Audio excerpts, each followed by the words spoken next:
jumpa kembali dengan saya di channel ini. Nah, kali ini kita masih membahas tentang gerak lurus, yaitu untuk gerak lurus beraturan.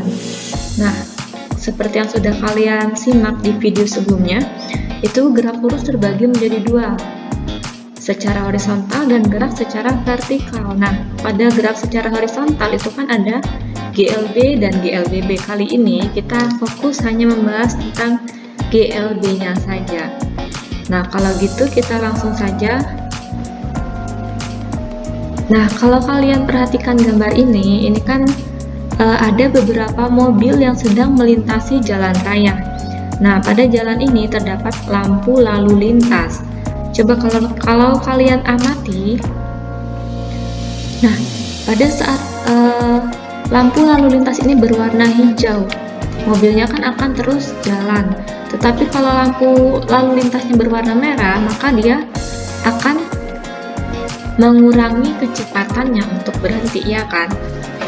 Untuk simulasi ini, untuk gambar ini, coba kalian bedakan pada saat kapan mobil bergerak lurus beraturan dan pada saat kapan mobil bergerak lurus berubah beraturan.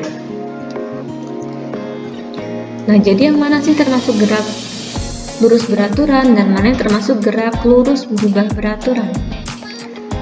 Oke, betul. Pada saat mobil melaju melintasi jalan raya ketika lampunya berwarna hijau, termasuk gerak lurus beraturan. Bisa jadi.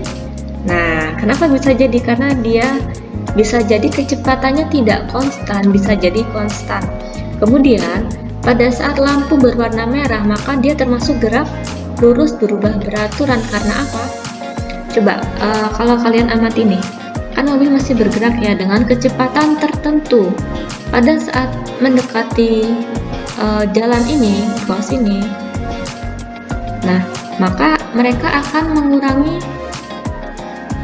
laju kendaraannya, sopir. Otomatis kalau kecepatannya berkurang, maka akan ada percepatan. Nah, dengan demikian dapat dikatakan pada saat lampu berwarna merah termasuk gerak lurus berubah beraturan. Nah, apa sih gerak lurus berubah beraturan? Nah, GLBB itu termasuk gerak suatu benda dengan percepatan tetap. Nah, artinya tetap, A-nya tetap itu dalam artian arah dan nilainya tetap atau sama. Berarti tidak berubah ya, konstan. Tetapi kalau GLB yang konstan apanya? Betul, ada kecepatannya konstan. Nah, artinya kecepatan konstan sama, arah dan nilainya juga tetap. Nah, oke. Kali ini kita akan membahas untuk yang GLB. Nah, pada GLB ada yang dinamakan sebagai kelajuan dan ada juga sebagai kecepatan. Sebetulnya kelajuan dan kecepatan itu sama-sama memiliki simbol yang sama. V satuannya juga sama, meter per second. Hanya saja kalau kita tinjau dari kelajuan dan kecepatan, artinya berbeda, maknanya berbeda. Nah, jadi apa sih kelajuan?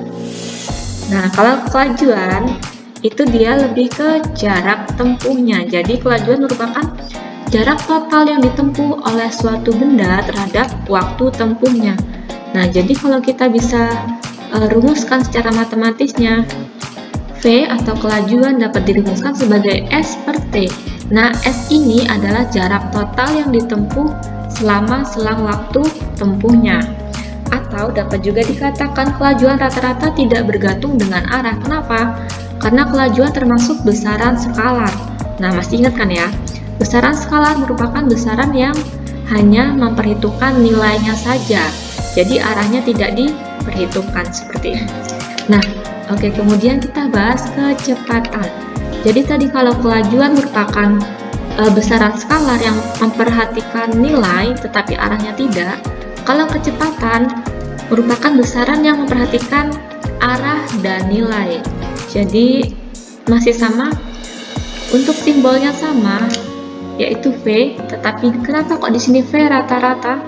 Nah, kalau kalian lihat nih, kecepatan merupakan apa? Delta S per delta T. Nah, delta S ini adalah perpindahan. Kalau tadi di kelajuan adalah jarak total, tetapi kalau di kecepatan merupakan perpindahannya. Jadi perpindahan terhadap selang waktunya. Jadi kalau dia ada jarak akhir, S akhirnya berapa, jarak akhirnya berapa dikurang dengan posisi awalnya terhadap waktu tempuhnya, selisih waktunya, waktu akhir dikurang waktu awal. Nah, masih sama.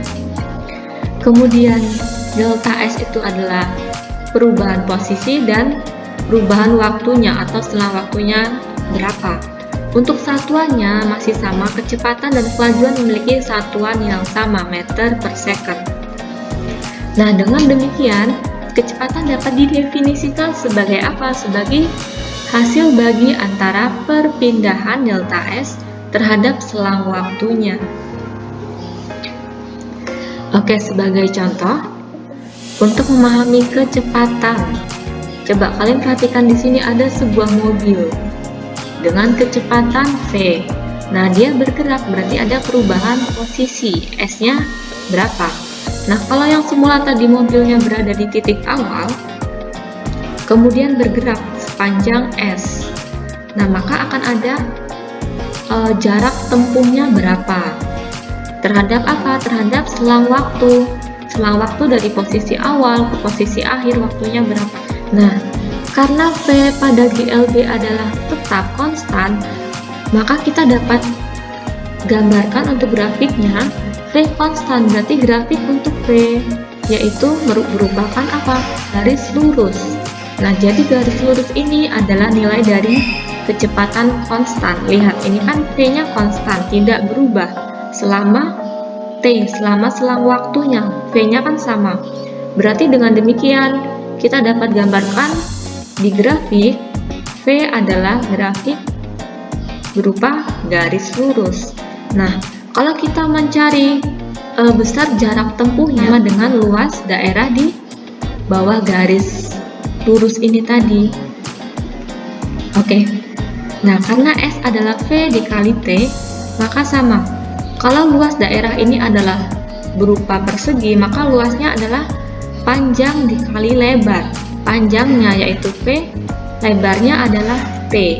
Maka kita bisa simpulkan bahwa luas daerah ini sama dengan jarak tempuh dari suatu objek. Nah, kita dapat rangkum untuk persamaan pada GLB, di mana persamaan dasar yaitu S sama dengan V dikali T. Nah, untuk mencari V atau kecepatan tadi, kita bisa pindah ruaskan. V sama dengan S per T, S dibagi T. Nah, ini untuk kecepatannya. Kemudian kalau yang ditanyakan adalah waktu, berarti tinggal pindah ruaskan saja. Kalian fokus nih ke sini, persamaan dasar untuk GLB. S sama dengan V dikali T. Oh, kalau ditanya T adalah apa? S dibagi V.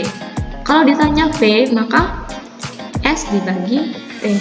Dengan V adalah kecepatan satuan meter per second, dan S adalah jarak dengan satuan meter, dan T adalah waktu dengan satuan second. Nah, ini sesuai dengan standar internasional. Jadi misalkan waktu yang diketahui dalam menit atau dalam jam, jadi kalian harus ubah dulu, harus konversikan dulu ke dalam second. Kemudian misalkan kecepatannya dalam kilometer per jam, maka ubah dulu meter ke second. Di sini kalian lihat, ini adalah grafik apa? Jarak terhadap waktu. Nah, karena V-nya konstan, maka jarak terhadap waktunya dapat dibuat grafik berupa apa? Garis linier. Ya kan, garis linier. Nah, karena V-nya kan konstan, tetapi kalau grafik kecepatan terhadap waktu, ini waktu, nah maka apa? Seperti yang tadi, kecepatannya berupa garis lurus karena V-nya selalu konstan, tidak berubah. Nah, kalau dia berubah, maka dapat dikatakan gerak lurus berubah beraturan. Kemudian, karena V ini konstan, maka tidak punya kecepatan atau A sama dengan 0. Jadi pada GLB tidak ada percepatan. Kalau kalian lihat di sini, ini terdapat sebuah mobil yang akan melaju.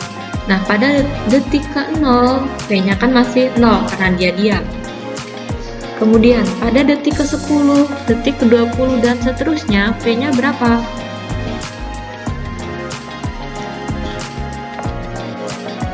Nah, mobil melaju selama 30 second dengan V sama dengan 20 meter per second. Artinya, selama dia bergerak dari detik 30 second ini, V-nya selalu sama, konstan, tidak berubah.